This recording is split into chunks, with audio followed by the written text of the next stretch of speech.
Hey, what's going on, guys? This is Sasha. I wanted to share with you the game loop mechanics map that I'm putting together for my game STEAV. And that is an iteration on my game jam Life on Planet, which I rewrote. I got some documentation put together for it. And I'm just creating a very minimum level here so that I can get the feel for it. So as far as the level design itself, really it's more about getting the feel of fun with the most simple mechanics that I envisioned. So I'm just turning it into a cube for my character.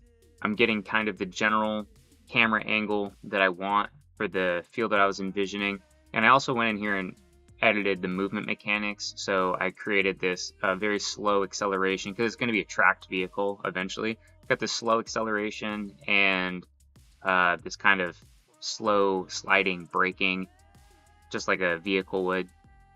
But anyway, so I'm getting just a couple of my objects that are going to represent my blueprints, and I'm going to start putting title cards in here that just represent what's going on at each step. I really want to get the beat and the pacing down for how it plays. So in between each object and each card that I put on the level here, I'm going to play it and I'm going to see how the timing works with the spacing and just the visual appeal, because this could just get polished up into an actual tutorial eventually or something like that, but for right now I just want to make sure that it feels right.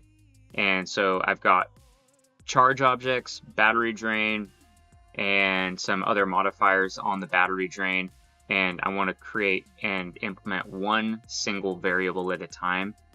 I don't want to overwhelm the player or the introduction to the mechanics by adding too many things. In fact, not too many things, anything more than one. So one thing at a time, and then the learning progresses. So just took a little snapshot of the progress before I shut down there for the night.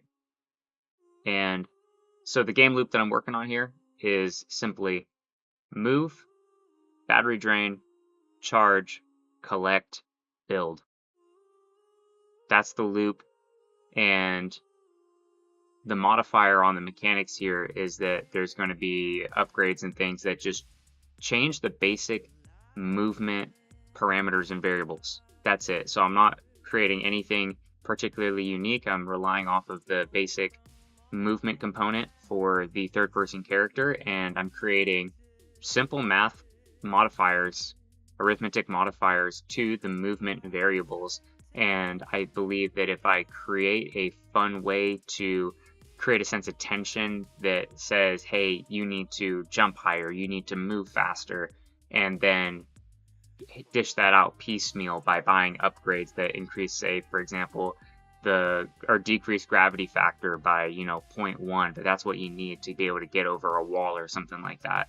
And I kind of got to the end of the building the level here when I felt like I really got one game loop, one mechanic loop cycled through, and then the introduction to the second cycle, because I wanted to feel that transition from cycle 1 to cycle 2.